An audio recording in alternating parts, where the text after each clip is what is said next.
This is IAQ Radio, Indoor Air Quality Radio, the voice of the indoor air quality industry, with your hosts, Radio Joe Hughes and the Z-Man, Cliff Zlotnick. And now, Radio Joe Hughes. Good day and welcome to IAQ Radio. Plus, this week is episode number 612, and we'll welcome Dr. Alan Zelicoff for a discussion on COVID, prevention, treatment, vaccines, and lessons learned so far. So it's great to have Dr. Z back. He's joined us several times in the past, starting in 2008, discussing his book. Let's see if we get the right title on that. Microbes, Are We Ready for the Next Plague? So he's been warning about this for years, and look forward to talking to him in a little more detail today. Before we get started, let's thank our sponsors. They're the reason we're still here. Our marquee sponsor is Instascope at instascope.co. Our association sponsors are the American Industrial Hygiene Association at AIHA.org, the American Conference of Governmental Industrial Hygienists at ACGIH.org, the Cleaning Industry Research Institute at CIRIScience.org, the Indoor Air Quality Association at IAQA.org, the Restoration Industry Association at restorationindustry.org, the Institute for Inspection, Cleaning, and Restoration Certification at IICRC.org, and Healthy Buildings America 2021 at HB2021-America.org. Industry sponsors are AEML Laboratories at AEMLinc.com, Particles Plus at particlesplus.com, Grey Wolf Sensing Solutions at greywolfsensing.com, TSI Inc. at TSI.com, and Healthy Indoors Magazine at healthyindoors.com. And now you can win a cool prize. It's time for the IAQ Radio Trivia question. Be the first to correctly answer. Simply email your answer to czlotnick@cs.com. Or if listening live, just text your answer from your computer. And now, here's the Z-Man. Hello, everyone. Congratulations go out to Victor Cafaro, Chesterfield, Virginia, who was first to identify the Alfred P. Sloan Foundation as the philanthropic foundation which believes that a carefully reasoned and systematic understanding of the forces of nature and society, when applied inventively and wisely, can lead to a better world for all. The IQ Radio Trivia question for today, Friday, January 15, 2021, has been sponsored by TSI Inc., an industry leader in precision instrumentation for monitoring indoor air. Learn how to expand your IAQ investigations at tsi.com. Here is today's trivia question. Name the medical scientists estimated to have saved the most lives worldwide in the 20th century. Back to you, Joe. Good one, Cliff. Okay, so we've got Dr. Alan Zelicoff. He's a physician and a physicist who's had a varied career, including clinical practice, teaching, and operations research. In the later roles, he was a senior scientist at the Center for National Security and Arms Control at Sandia National Labs from 1989 to 2003. Dr. Zelicoff has traveled extensively in the countries of the former Soviet Union and has led joint research projects in epidemiology of infectious disease while establishing internet access at Russian and Kazakh biological laboratories. He's the author of numerous textbooks, chapters, and articles on the subject, and his book is called Microbes, Are We Ready for the Next Plague? It's available on Amazon. Welcome back, Dr. Zelicoff. Good to be here. Thank you for having me again. It's great to have you. We were looking at, we need to do a follow-up show on the COVID pandemic and where we're at today. And we thought, let's get Dr. Zelicoff back on and see what he thinks about some topics like prevention, treatment, vaccines, and lessons learned. So let's start with the treatments. Where are we on treatments? It seems like I think we're not making as much progress as maybe we would like. Well, you're right. Treating viruses is a tough business because viruses are by definition, they're intracellular organisms, and it's really tough to get stuff into cells. So the main advances in treatment, which have come about as a result of really careful clinical trials in intensive care units and somewhat in outpatient settings, come down to antiviral drugs, the remdesivir, steroids, at least for people who are moderately to severely ill, oxygen itself for people who are mildly ill, and the monoclonal antibodies from convalescent plasma, that is from people who have recovered from the illness. So if you ask the question, let's break them up into two groups. Not quite ready for the intensive care unit, in the intensive care unit. Once people make it to the intensive care unit, so they're pretty sick and looking to maybe have a respirator tube started, the remdesivir and the steroids probably lower mortality by about 30%. So from kind of a 40% mortality down to the mid-20s. It's a 30% difference if you do the arithmetic or thereabouts. And there hasn't been a great deal new since those items were clearly identified to be beneficial starting, in the summer timeframe. Now, in terms of pre-intensive care unit or pre-hospitalization, and I know that the boundary gets a little squishy there, the monoclonal antibodies, which are expensive and a little bit problematic to administer because they have to be given intravenously, might make a measurable difference in terms of preventing people or obviating the need to be hospitalized by maybe a factor of 2, maybe not quite that much.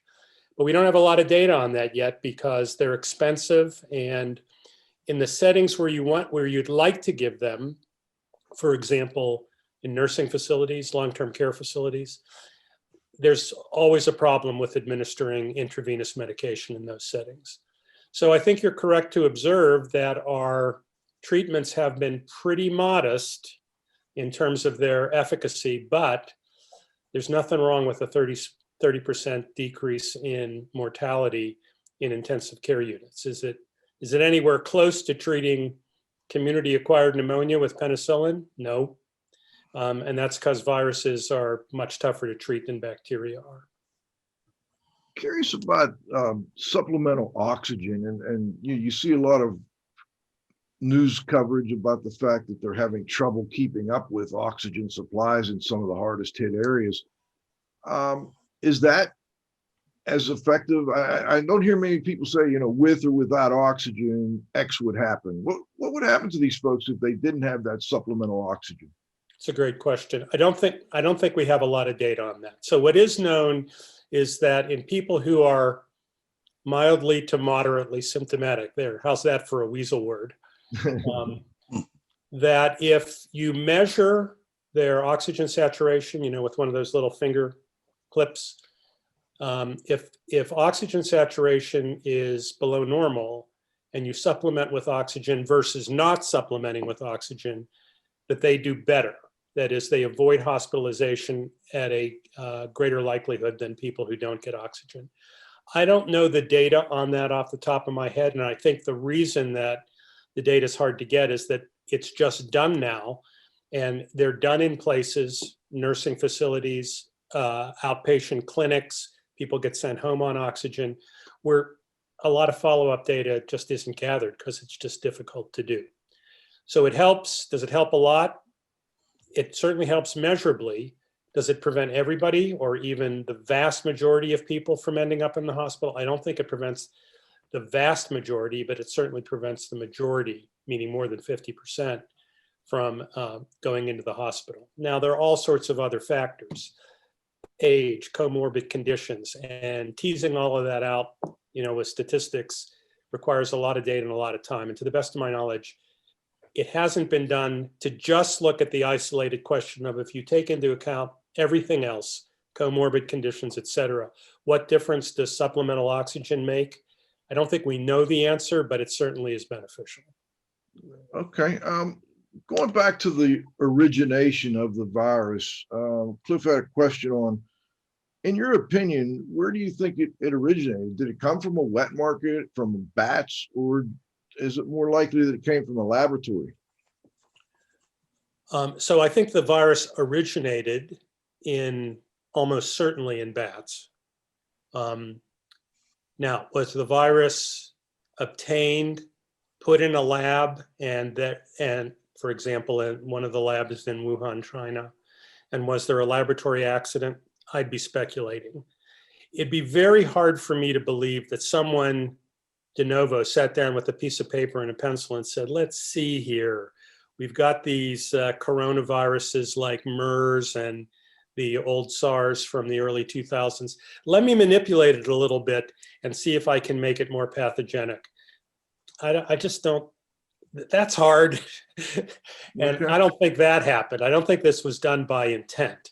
So it would surprise me if laboratories in China didn't have that virus in their collection, simply because that's what biologists do. They go out and they obtain viruses, generally stick them in a freezer with a view towards studying them in the future. But was there an intentional manipulation, or heaven forbid, an intentional release of this virus? I just doubt that. But I can't go beyond speculating. Let's talk a little bit more about some of the ways we've tried to prevent the spread of the virus, and one is lockdowns. And Cliff had a question on lockdowns and whether or not you felt that lockdowns had worked, and should we continue with those types of preventative measures?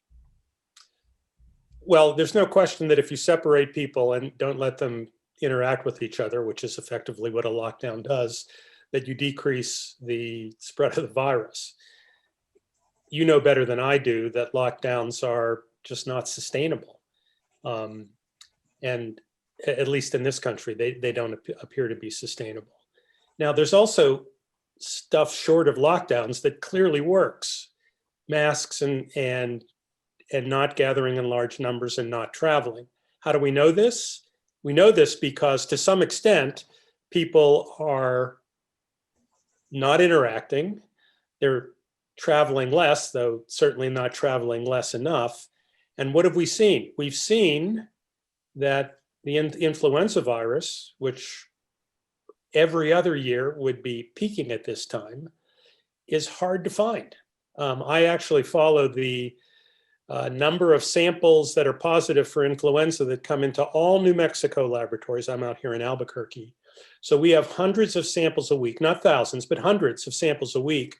And I have not seen a positive influenza isolate so far this year.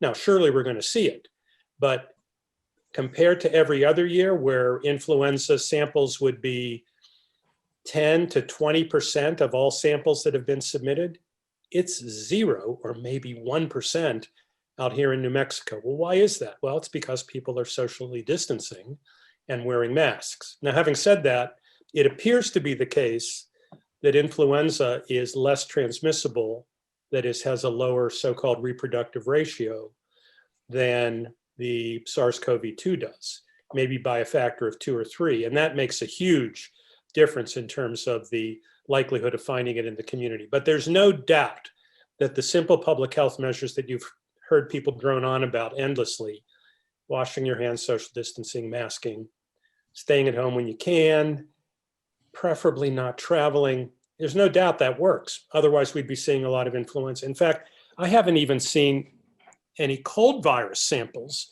common garden variety cold virus samples that are positive. And we'd be expecting 10% of the respiratory samples out here in New Mexico to be positive for those. I don't know the data for Pennsylvania, but I do look on the CDC website to see what the general spread of influenza is, and it's very low this year, doubtless due to the measures that have been in place, albeit imperfectly, for COVID. Interesting. All right, let me turn it over to the Z-Man and see if he's got a question for you. Thanks, Joe. I do. And I think it goes back to this transmission issue. Do you blame the American public for being angry and confused by both World Health Organization and CDC's reversals and now admission of airborne transmission for COVID? I don't blame them. I was confused, and I watched this stuff pretty darn carefully. There were a couple of messages early on. What do I mean by early on? March, that I just didn't understand. For example, yes, we know that this is a virus. We know it's transmissible, but there's no need to wear a mask. There's no evidence that it's spread airborne by aerosols as opposed to big droplets. I just don't understand where that, what's the word that I want, where that advice came from. Just made no sense at all. Now, I think there was, so how do we try to forgive this a little bit? Well, if you look at SARS-1 back in the 2003 timeframe, for whatever reason, that virus seems to have spread only by big droplets. And so since this was a closely related virus, maybe the big brains at the CDC said, well, it's going to behave like SARS-1. But, and here's the big but, we knew in January from papers that were coming out of China that there was every reason to believe that it was aerosol spread.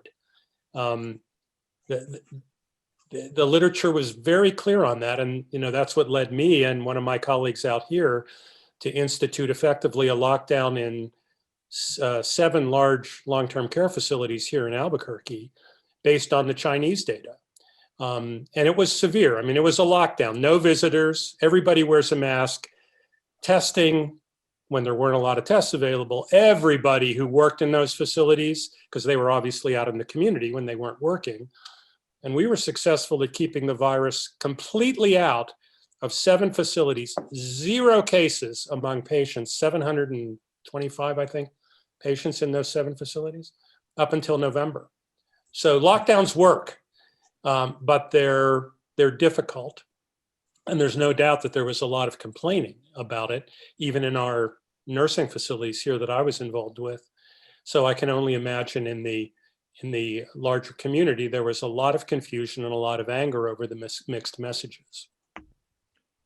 Let's move over to another interesting topic you hear a lot about. What is herd immunity, and how do we, hopefully I think we want to reach that point. How do we get there the quickest?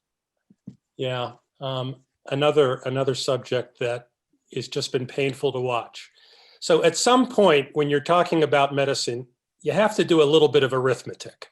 There's no way around it. Okay, so herd immunity is that percentage of a population that has to be immune to whatever the organism is, in this case, COVID, such that you don't get an exponential growth, that is a doubling over a fixed period of time, be it 2 weeks, 2 months, or 2 years. All right, so it is that threshold where you stop getting exponential growth. So can we be a little bit more precise about that? What is that number? Well, let's do a little bit of arithmetic. May I go to the whiteboard for a second? Sure. Okay. John? All right, let me know if this doesn't work. All right. You're good. So herd immunity, which I'll abbreviate as HI, is equal to the following. It's 100 minus 100 divided by the reproductive ratio of the virus. For all the doctors out there, this requires long division. Okay? All right, so the reproductive ratio simply means, based on all things we know, how many people can one person with the virus go on to infect? Is it 2? Is it 4? Is it 40? Okay, so let's do a couple of quick examples. For measles, which is probably the most communicable virus that we know of, the R value is somewhere around 40. One kid And of course, the kid has to be near other kids to do this, but think of daycare centers or elementary schools. One kid can go on to infect something like 40 people. So let's calculate the herd immunity required for measles. In other words, what percentage of the population has to be immune such that over time, you don't get an exponential growth like this? Well, let's do the arithmetic.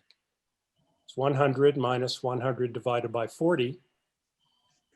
So that's 100 minus 2.5 if I did my long division correctly. And that's 97.5% of the population has to be immune. Now you know why it's so hard to get rid of measles. Wow. All right? Yeah. Yeah. All right.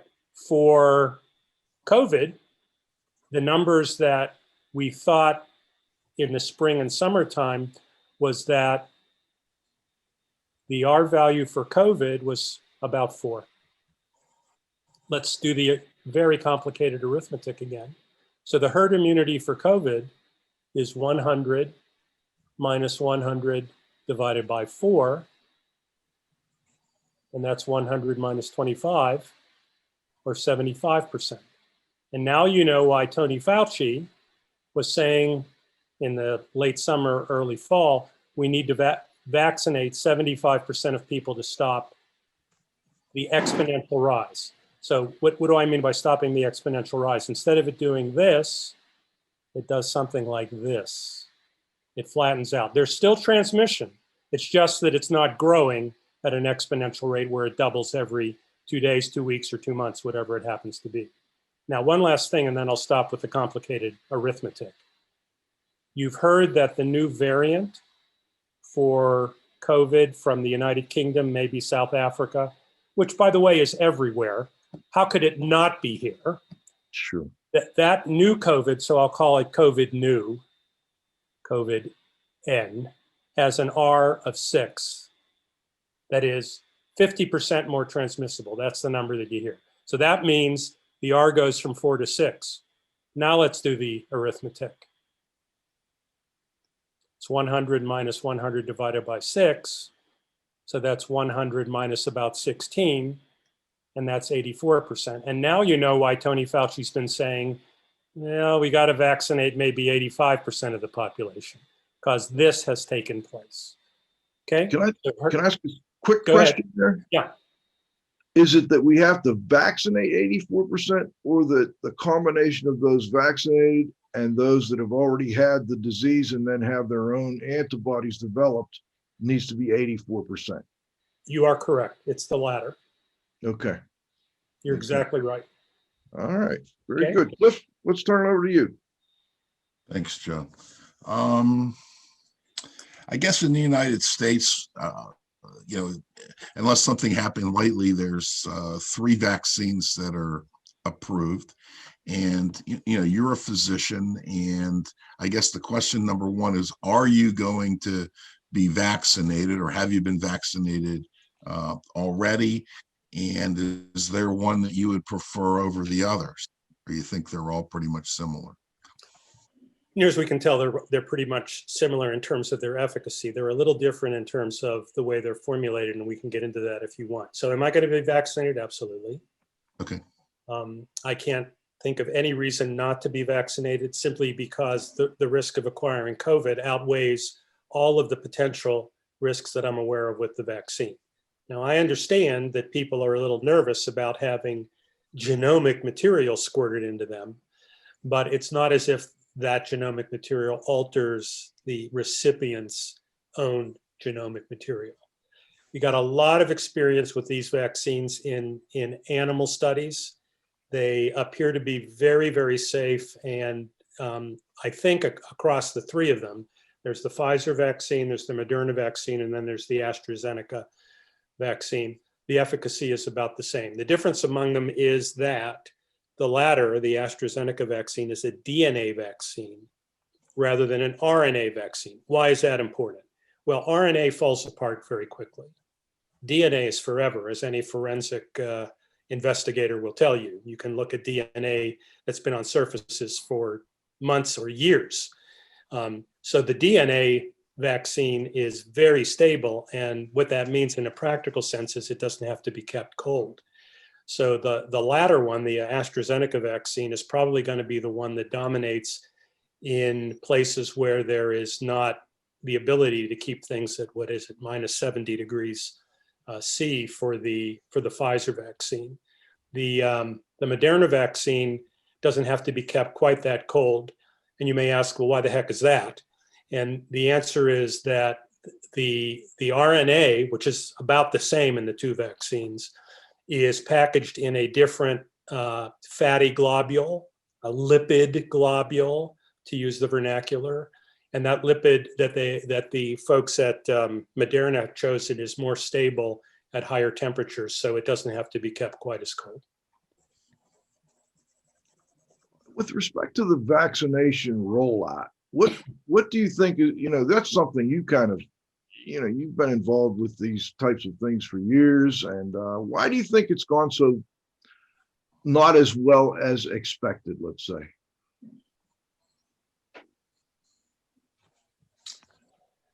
Well, I'm going to try to avoid getting into politics.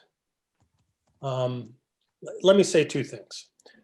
First, public health in the United States is largely overlooked.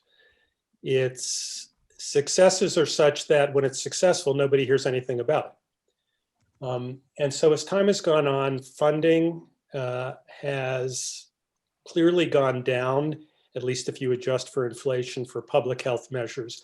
And that includes the vaccination and distribution infrastructure, for lack of a better word. So money's gone down. Second, I don't think most people realize that public health is a state responsibility. There is no federal Department of Public Health. Everybody thinks it's the CDC. That's wrong. Public health devolves to the states. So when there is a need for a national distribution of anything, in the end, it ends up being administered by states, and they vary in their ability to actually get stuff out into their communities, their hospital systems, their urgent care centers, their clinics, even pharmacies, to get it distributed. And then the third thing, and I believe this is the most important thing, is that the national leadership here, essentially the president, stayed up late at night trying to figure out how to fail with regard to managing this outbreak. So I believe they sat down with a piece of paper and they said, what can we do to make this worse? Oh, I know. We'll talk about the fact that it's just like the flu. Okay, that went by the boards.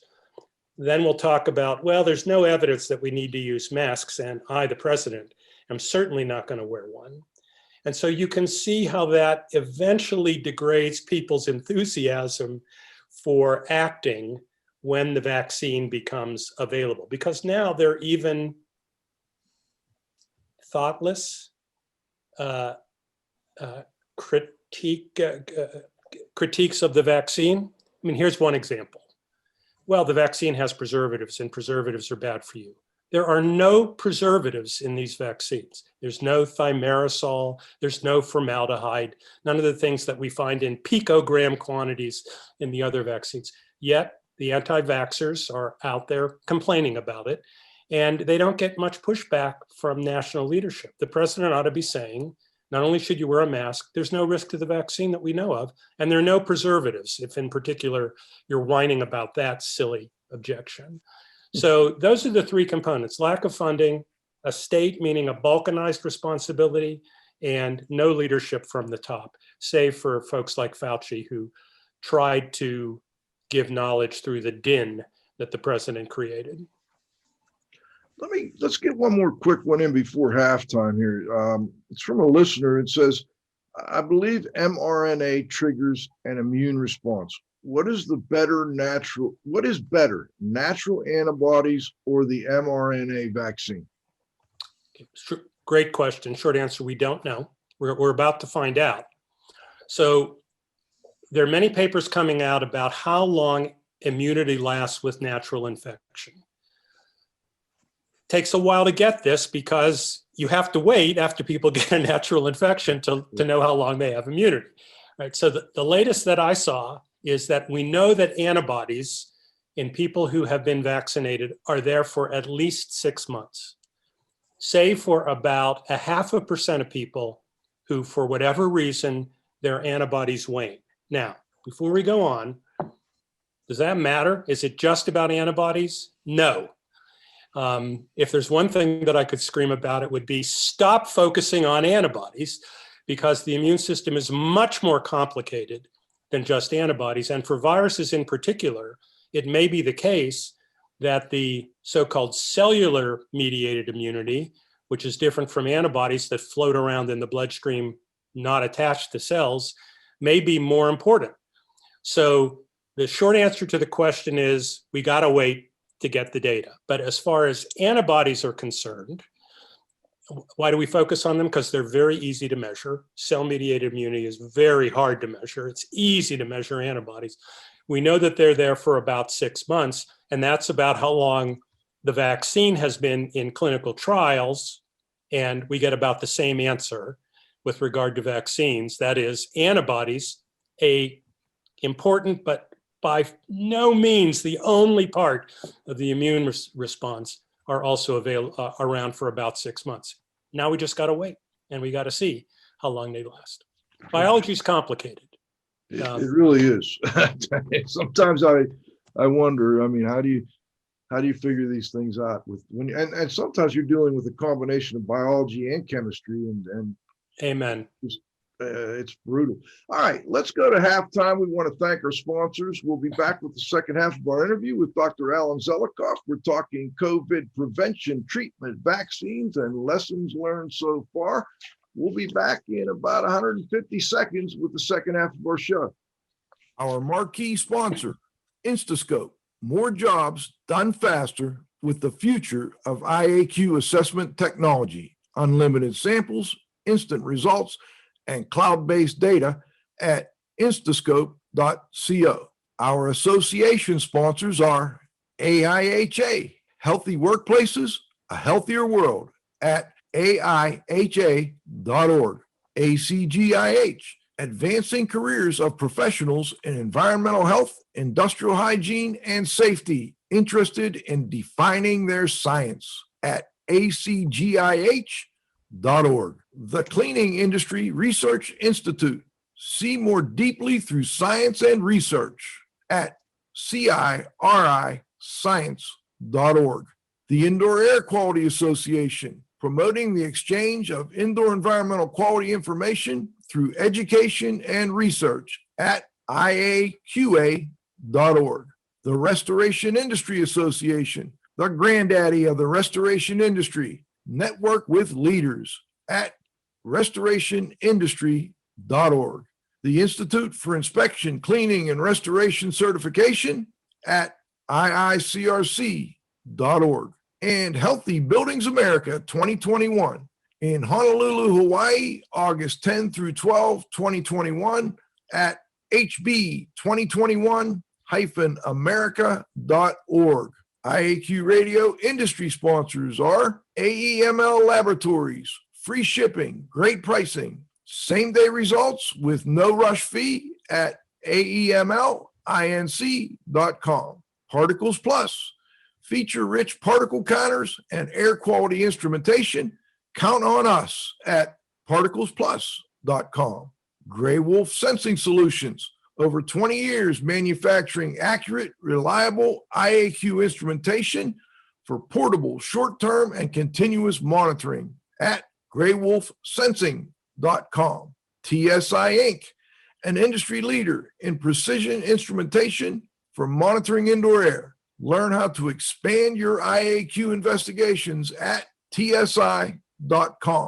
And Healthy Indoors Magazine, a free online magazine for industry professionals and consumers at healthyindoors.com. Okay, we're back with Dr. Alan Zelicoff. Doctor, I'm curious, I think you sort of answered this, but I just want to make sure I nail it down for the person that sent the question. Are there any possible long-term effects from this mRNA manipulation or mRNA vaccination? You mean adverse side effects? Is that what you're referring to? Yes, I think so. The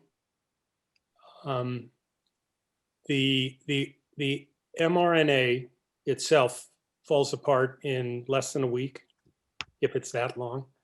So here's the basic idea, and this is just high school biology. If you're able to get the mRNA into a cell, and that's what these little lipid particles do, they fuse with the cell membrane because they're essentially like the cell membrane. In this case, muscle cells, because that's where the injection is given into the muscle. The RNA gets into the muscle, and then if you remember from high school biology, the RNA gets, it's called translated into a set of amino acids, and a set of amino acids means a protein. And then that protein or pieces of that protein pop up on the surface of the cell, generally, in fact, almost always, with another molecule that's always on the surface of the cell. So in less than a week, the mRNA is gone. What you've got on the surface of the cell now is pieces of the protein. In this case, the mRNA is chosen to generate the famous spike protein. Yep. And when it's stuck on the surface of the cell, that's called the presentation of the protein to the immune system. Then other cells recognize that there's a non-self protein, a foreign protein on the surface of the cell. And that is how the immune system response starts to get generated. From there, much magic happens that we don't really understand. And I think it'll be a long time before we fully understand it. But basically what you're trying to do here is to mimic exactly what happens when there's a naturally occurring virus infection in a cell. So what does that mean? A virus will fuse with the surface of a cell, a muscle cell, maybe a bronchial cell.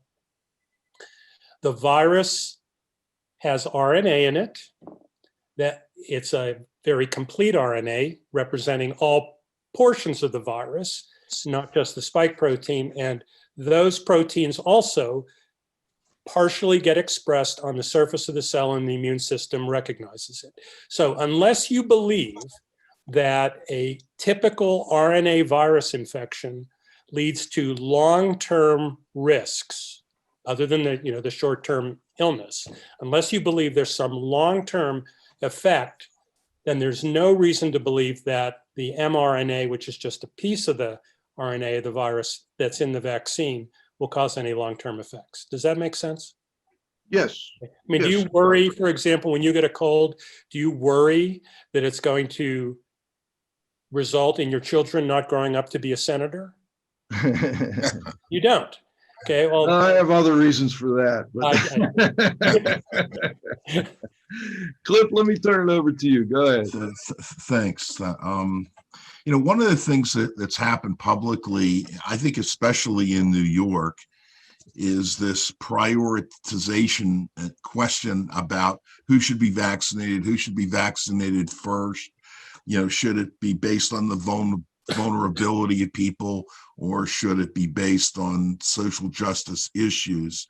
Could you comment on that? From your perspective, either an ethical perspective or medical perspective.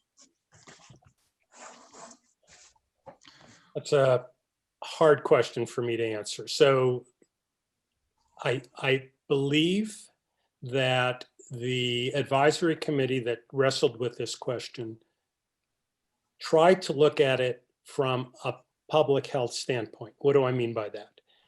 By minimizing the amount of spread in the community.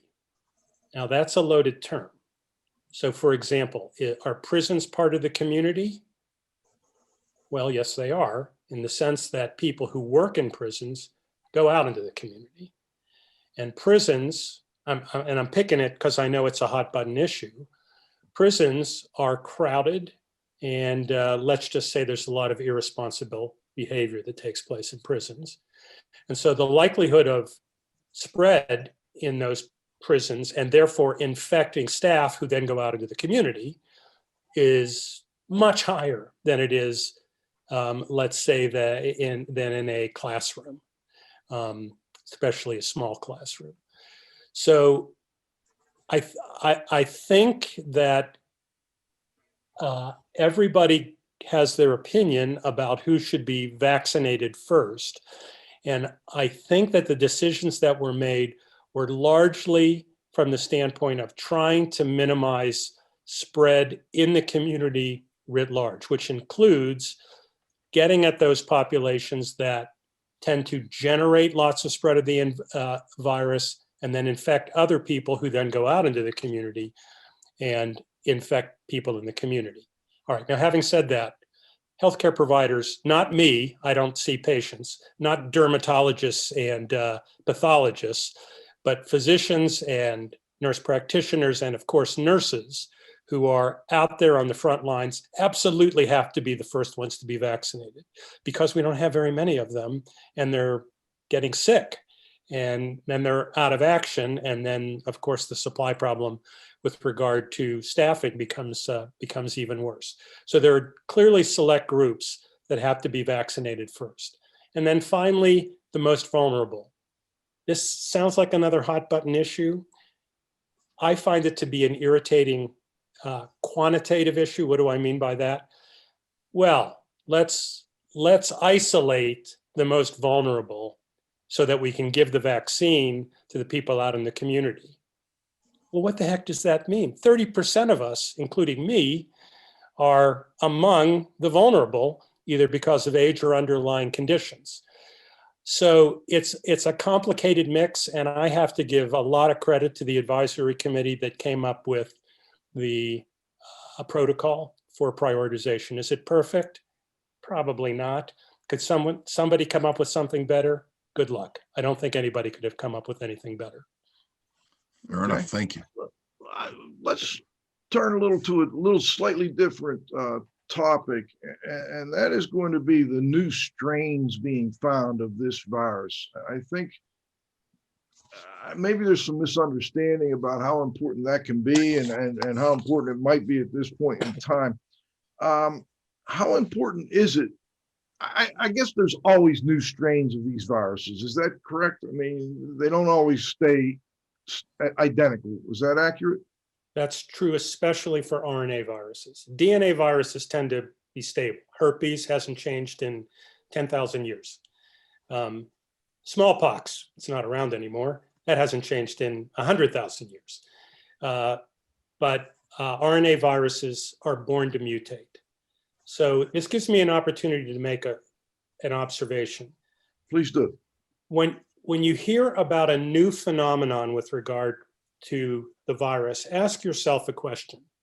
How could it possibly be otherwise? So we knew this was an RNA virus back in January when the Chinese published the sequence. We have lots of experience with other RNA viruses. Influenza, for example, it's different in other respects, but it's another RNA virus. Ask yourself, how could it possibly be the case that an RNA virus would not mutate?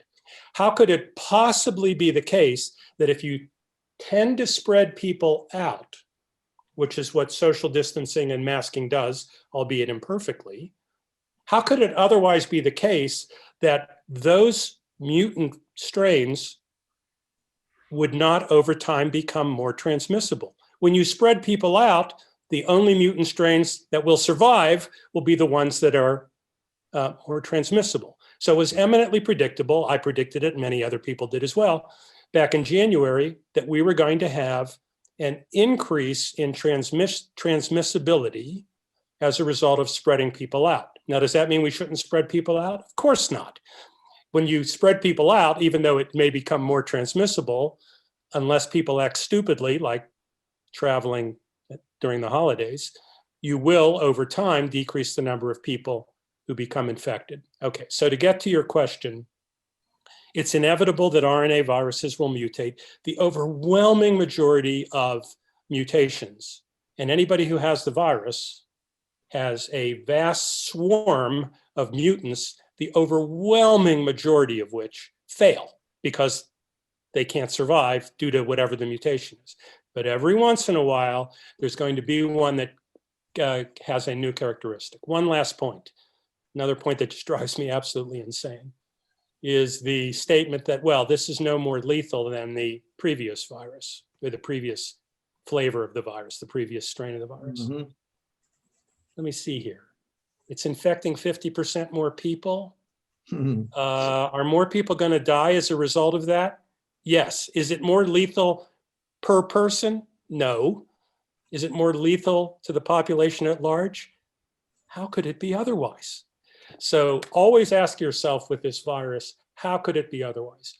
Just like back in January, when we heard reports of a transmissible virus in China, how could it be otherwise that it wasn't here? Right, right. What about these new strains? I wrestled with this question, but how far do they have to mutate before the current vaccinations are no longer effective on the new strain? And what are the chances that's going to happen? It seems almost inevitable. Okay, so short answer is we don't know, but here's the good news, I think. Okay, now I'm speculating a little bit, and I'm basing this on what we know about other RNA viruses. So the immune system response includes antibodies, which are easy to measure. That's why people constantly talk about them.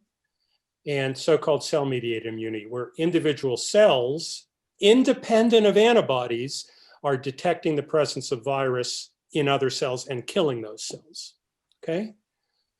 So it's antibody independent. The antibodies we think tend to be pretty specific, meaning if the spike protein changes, then antibodies that are induced by the current vaccine might not work as well, but cell-mediated immunity is getting at multiple portions of the spike protein. Okay. So I'm actually optimistic that the current vaccine will do fine. Now, is that 100% guarantee? With viruses, there are no guarantees. Excellent. Cliff, you want to take the next one? Yeah, personal question. Knowing what you know, do you take any supplements or, natural homeopathic, things in general or in particular, regarding COVID? I do. Vitamin D. I think the data is just overwhelming that vitamin D deficiency leads to a worse outcome if you get infected, and it might even lead to a greater likelihood that you get infected if you're exposed to the virus. I think the data is just overwhelming with regard to that. So will there ever be a randomized controlled trial where we take 10,000 people, let's say lawyers, and divide them into two groups where we deprive one group of vitamin D completely and the other group we give vitamin D to, send them out into the community, ask them to get infected and see who does worse? No, but the data that I have seen with regard to the strong association between vitamin D supplementation and decreased risk of the virus is just starting to get, it's just overwhelming. So how much vitamin D? We don't know. 2,000 units a day, 3,000, that sounds like a lot, it's not. I wouldn't do 10,000 units a day, but I'd probably take something more than 1,000 units a day. By the way, what about most of us are vitamin D deficient because we tend to avoid the sun because of cancer risks and things like that. And the sun is the only way that the human body can produce its own vitamin D. And absent that, you either get it from diet, and there ain't much, or you take it from supplementation. And that's why I take 2,000 units of vitamin D a day. Other than that, I don't do anything. Nothing else. Yes, you don't do zinc or anything else. Why don't you think they publicly would recommend, people, want to do something? And I think that's the primary reason that people wore masks, is they wanted to do something.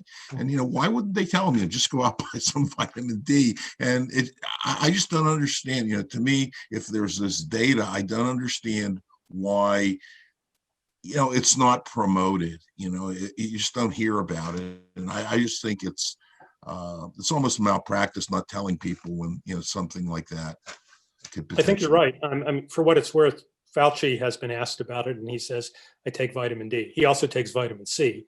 I don't know where he gets that from, but it's hard to hurt yourself with vitamin C. You can swallow a bottle of vitamin C, and most of it gets peed out. Not true with vitamin D, by the way. It is possible to, although it's hard, it is possible to OD on vitamin D. So Fauci has said it, and he takes vitamin D. But I don't know why it's more widely advertised. I think I want to get into the final segment here, which is our lessons learned segment. And I know it's one that really you have a great deal of interest in. What are the most important lessons we've learned or that we are now learning as we go through this pandemic? We have no disease detection system in the United States. None. Anybody who tells you differently is making it up. So I would bet that your audience thinks that your doctor, from time to time, checks to see what reports there are out in the community of some new set of symptoms that might be an infectious disease. You would be entirely wrong. You would like to think that when somebody comes into an emergency room or an urgent care center with an illness that could be an infectious disease, sudden onset, fever, muscle aches, you would like to think that that information goes to some central database and then is immediately distributed, like with a map, like if you're looking at the weather, for example, to physicians and public health officials around the country. And you would be entirely wrong. So it's hard to understand after SARS-1, after Ebola, that we still today in the 21st century have nothing close to a real-time disease detection system in the United States. And just one more thing. Most of the new viruses that infect the human population that we've identified in the past 30 years, 2/3 to 3/4 of them are known to be animal viruses. Now, maybe they've changed a little bit. Maybe it's because people are coming into contact with more animals as we humans grow in population and build houses out in the middle of nowhere. Who knows? But my point is that we don't have a veterinary disease surveillance system either, and they ought to be linked. So for 20 years, there's been a movement. It's called the One Health movement. In my opinion, it's accomplished absolutely nothing, but it's got the right idea, which is that there should be a combined veterinary and medical easy reporting system so that when something funny takes place, public health officials know about it. Let me give you an example. Remember West Nile fever? Remember that vaguely? Okay. 1999, birds start falling out of the sky. Probably the virus was introduced as a result of importing birds from the Middle East. We don't know for sure, but probably that's how it happened. Well, in any case, in New York, within 24 or 48 hours, 2 older folks, people my age, wound up showing up in 2 separate hospitals with onset of fever and mental status changes, delirium, meaning almost certainly an infection of the brain. Do you think that public health officials had any idea that those 2 folks were in hospitals, even though that's very unusual, extremely unusual for older adults to get brain infections? No. Had they known that, they would have known that those were the first manifestations of West Nile fever. So if there were a similar illness brewing right now in the midst of COVID, do you think there's a chance in hell that public health officials would be aware of it until it was so widespread that my mother would know about it because she read it on the front page of the newspaper? No chance. So that's the biggest lesson to me. And it's one that I've worked on for over 20 years. And it just doesn't seem to get any traction because it's not very sexy to detect stuff that might turn out to be nothing. But it is with the 2020 retrospectoscope. I've got a quick question from a listener, and it's one I wanted to ask earlier anyway.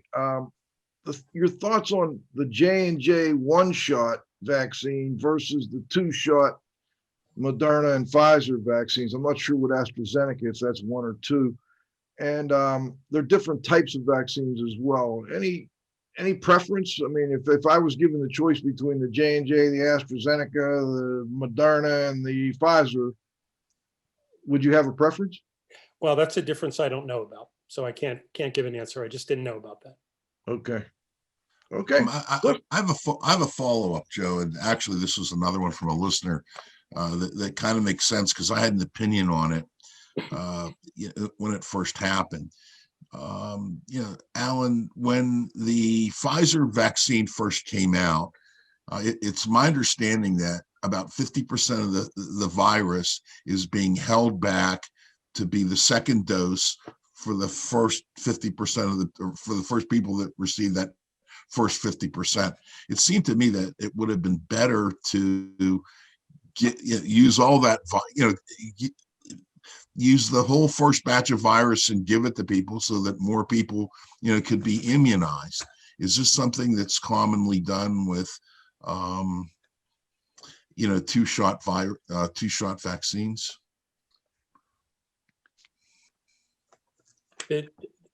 So sure. The measles vaccine, I think there are 3. I'm not a pediatrician.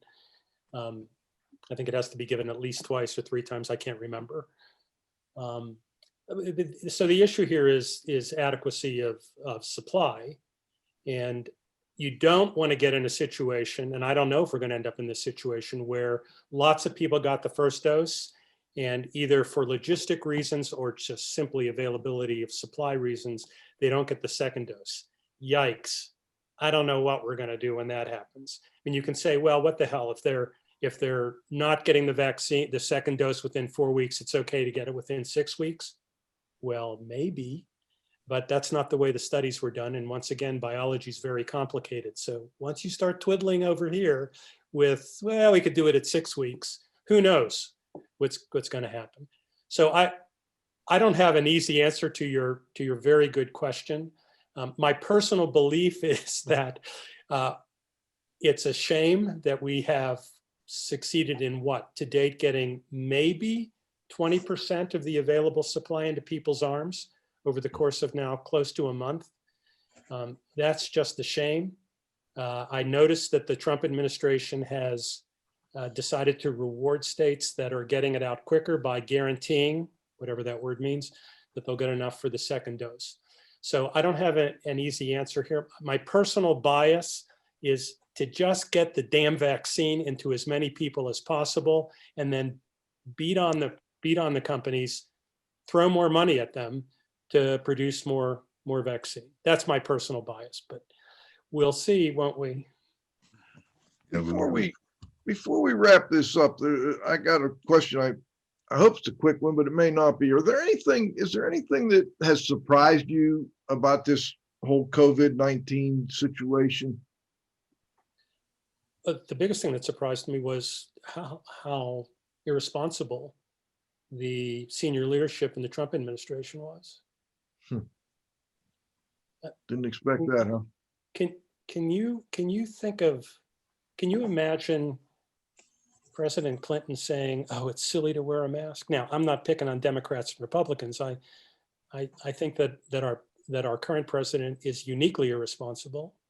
That's what surprised me the most. And I guess the other thing that surprised me was that when he failed to do what was obvious, that there weren't more resignations from HHS or from the CDC. I mean, why did Redfield, for example, not loudly resign?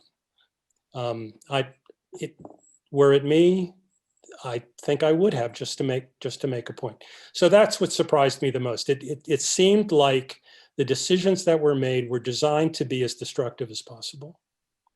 I guess I just have one follow-up. I think we're all entitled to our opinions, and I think one of the questions I had was Dr. Fauci, because kind of the public opinion, and I think the political opinions have kind of swung back and forth. And, how would you grade him? You've been a professor, you've had students and so on and so forth. So, I'm not arguing with you about the administration and what they could have done better. What could have Dr. Fauci done better, and what grade would you give him? The reason I'm looking on my book is that the big fat book of internal medicine is edited by Dr. Fauci. Far be it from me to critique him too much. So I give him an A minus. So why not an A? He said two very, very silly things. Masks aren't necessary. There's no need for anybody to be walking around with the mask. Yeah. Now, if he were here, I think in his defense, he would say, I was worried about a run on masks. Well, people can sew masks and make them at home. I think that's a weak excuse. And the other thing he said, and by the way, Dr. Birx did this too. Deborah Birx is the coordinator, I think, for the coronavirus task force. I think she was. She was, yeah, right. They both said the following phrase: models, infectious disease models, are only as good as the data you put into them. That's not wrong. That's precisely incorrect. Models tell you the information that you need to have. So for example, that little herd immunity equation that I showed you with the complicated arithmetic, that comes out of mathematical models. So models may not give you the answer, but they tell you where you need to go to get the answer. And I just, as someone who did mathematical models for a while, I just found that to be inexplicably silly. So that's why I give him an A minus. Now, I realize that most physicians don't learn anything about mathematical models. And I wouldn't expect Tony Fauci, brilliant as he is, to know how to do one, but he can certainly listen to the experts who know how to do one. So that's why I'd give him an A minus. I don't think I would have done as well as Tony Fauci, though. I think by and large, he's the reason that we are as, I was going to say successful, we're not successful. He kept things from getting a whole lot worse. And let me just say one last thing about him. President Trump is about to go. And I think arguably most, not all, people think that he's going with a lot of derision. Tony Fauci survived. He's still here. And that requires political savvy that I know I don't have, and I don't know that a lot of people would have had. Yes, sir. Hey, before we go, anything you'd like to add that we missed? Any final thoughts? And I want to mention to listeners, we had a question on PCR cycle thresholds, which is probably way too long to get into right now, but we can include it in the blog. Dr. Zelicoff had a great answer for it. Okay. No, you've emptied out my brain. I don't have anything else to say. Thank you so much. We really appreciate having you back again. You're just, it's so nice that you're so generous with your time. And I know you had to do a lot of reading and research to get ready for this show. And we really appreciate having you and look forward to having you back again in the future. And hopefully it'll be because we're announcing a new surveillance program or something as opposed to another virus. So, or disease detection system is the right terminology. So thanks again, Dr. Alan Zelicoff. Great show. This is Radio Joe Hughes saying thanks to our guest today. Thanks to the Z-Man. John, you got to have faith at the controls. Most importantly, our growing group of loyal listeners. By the way, we've got Win White on next week. Win's down in the New Orleans area. He's been working on a lot of big projects in that area. He's also a really well-known guy in the building science and indoor air quality world. So looking forward to a great interview next Friday at noon when we come back for the next episode of IAQ Radio Plus. For IAQ Radio, I'm Spike Reel saying thanks for listening.